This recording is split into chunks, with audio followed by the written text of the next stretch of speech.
Hello? Ano po? Asan po siya ngayon?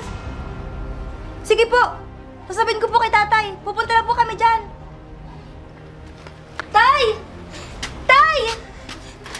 Bakit Sheila? Anong nangyari? Tay! Si nanay! Anong nangyari sa kanya? May nangyaring masama sa kanya, tay. Inatake daw po siya sa puso. Ha? Asan daw siya ngayon? Nasa ospital na po. Tara, punta na natin! Nay, kamusta na po yung pakiramdam niyo? Maayos naman anak. Kayo ba? Hindi ba kayo nahihirapan mag-alaga sa akin? Nay, huwag niyo pong isipin yun. Basta ang importante, Nay, makarecover po kayo agad. Salamat anak sa pag-aalaga sa akin. Ang ate mo pala, uuwi ba siya? Tinawagan ko na po siya, Nay. Hindi pa po siya makakauwi. Marami pa daw po siyang trabaho sa opisina. Pero agad din po siyang uuwi pag wala po siyang trabaho.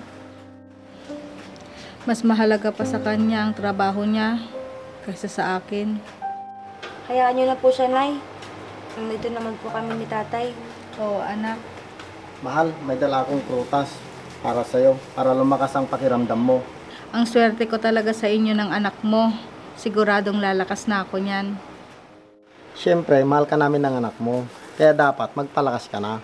Oo, gagawin ko para sa inyo. Oh, Nay, bakit bigla po kayo nalungkot? Naalala ko si Rose. Siya na lang ang kulang sa atin. Madalang na lang natin siyang nakakasama. Mahal, busy lang yung anak mo.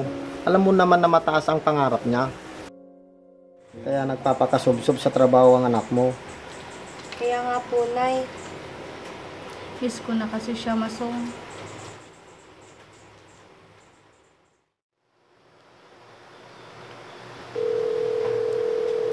Hello, ate. Kailan ka ba dadalaw kay nanay?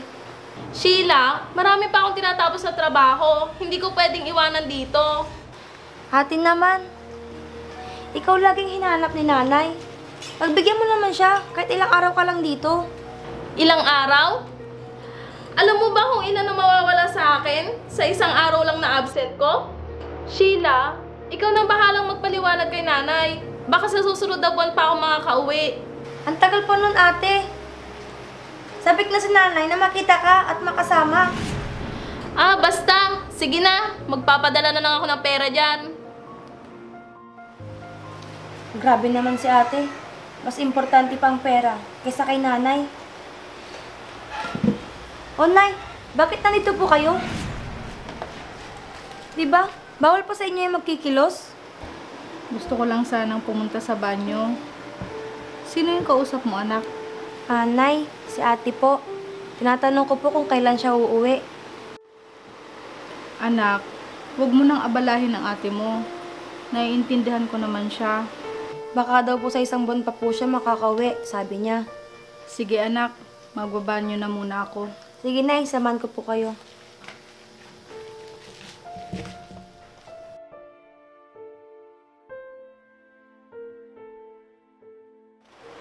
Nay, ito na po yung gamot nyo. Inom po muna kayo ng gamot. Ayoko na uminom ng gamot. Bakit, Nay? Kailangan niyo po magpalakas. Parang wala na kasing epekto ang gamot, anak. Nay, huwag po kayong magsalita ng ganyan. Magpalakas po kayo para sa amin ni tatay. Anak, hindi ko na din kaya. Gusto ko na din magpahinga.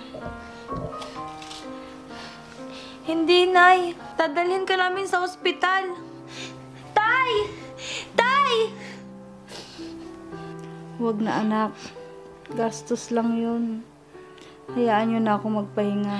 Nay! Hindi po, Nay. Lumaban ka. Bakit Sheila? Anong nangyari sa nanay mo? Tay, dalhin na natin sa ospital si nanay. Masong, huwag na kayong mag-abala pa. Pakisabi kay Rose, pasensya na. Hindi ko na siya mahintay. Mahal! Mahal! Huwag mo kaming iwan! Tay, sabi mo papalakas ka. kita, Nay!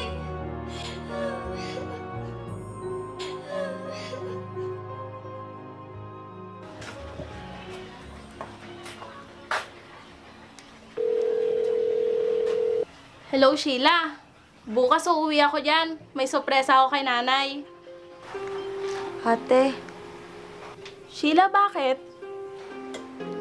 ate, sabi ni nanay, mahal na mahal ka daw niya.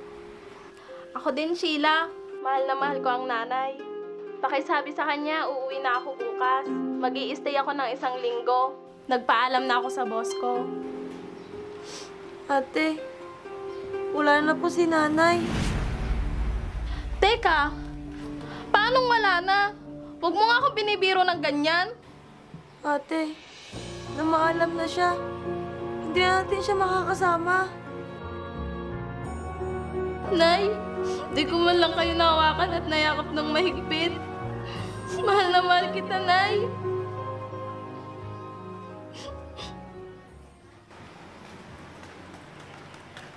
Sheila, anak, alam na ba ng ate mo ang nangyari sa nanay mo? Opo, tay. Kakatawag lang po niya. Aalis muna ako, anak. Aasikasuhin ko lang ang nanay mo. Sige po, tay. Ingat po kayo.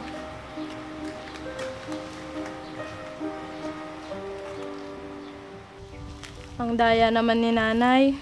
Kaya nga ako nagtatrabaho at nag-overtime. Dahil nag-iipon ako para sa inyo, Nay.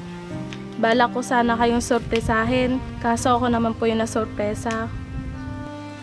Anak, hindi naman natin hawak ang buhay ng bawat isa. Diyos lang ang nakakaalam kung hanggang kailan niya tayo kukunin. May dahilan ang lahat kung bakit niya kinuha agad ang nanay mo sa atin. Nagsisisi ako, Tay. Sana nabigyan ko man lang ng oras si nanay. Hindi ko naman po alam na yun na pala ang huling sandali ng buhay niya. Ate, mabait si nanay. Naiintindihan ka niya. Kaya huwag kang mag-alala. Sobrang mahal ko siya at kayo. Kaya ako nagpapakasubsob sa trabaho para lahat kayo masuportahan ko. Alam namin yun, anak. Pero anak, mas mahalaga ka sa amin. Kahit wala tayong pera, ang importante, magkakasama tayo. Paano na yan, Tay? Andito nga ako. Si nanay naman yung wala. Ang daya-daya mo, Nay. Tahan na, anak. Alam ko naman na ginagabayan tayo ng nanay mo. Laban lang tayo. Salamat po, Tay.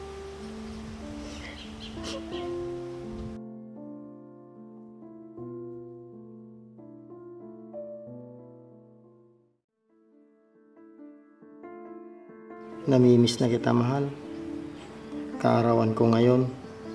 Dati, magkasama lang tayo. Sapat na sa atin yun. Sana, nandito ka kasama ko. Tay, labas po kayo dito. Oh, bakit, Rose? May sorpresa po ako sa inyo, Tay. Ano yun, anak? Tara, labas po tayo. Ikaw talaga, anak. Ayan po, Tay. Para sa inyo. Regalo ko po sa inyo. Ha? Ang ganda naman yan, anak. Yan po yung regalo ko ngayong kaarawan niyo po, Tay. Maraming salamat, anak. Tay, happy birthday po. Maraming salamat, mga anak. Hindi ko akalain na magkakaroon ako ng ganito kaganda na sasakyan. Isa po kayong mabait na tatay para sa amin. Kaya deserve niyo po yan. Kaya nga po, tay. Kung nandito lang ang nanay nyo, siya ang unang sasakay dito. Kaya nga po, Tay. Alam ko si nanay din po yung tumutulong sa atin para matupad lahat ng mga pangarap natin. Tama ka, anak. Hindi man natin siya kasama ngayon, ang alaala niya ay mananatili sa puso natin. Opo, tay. Kailanman, hindi natin makakalimutan si nanay. Maraming salamat sa pagmamahal nyo sa akin, mga anak. Tara, Tay. Subukan na po natin yung sasakyan nyo. Tara, tay. Mamasyal na tayo. Tara.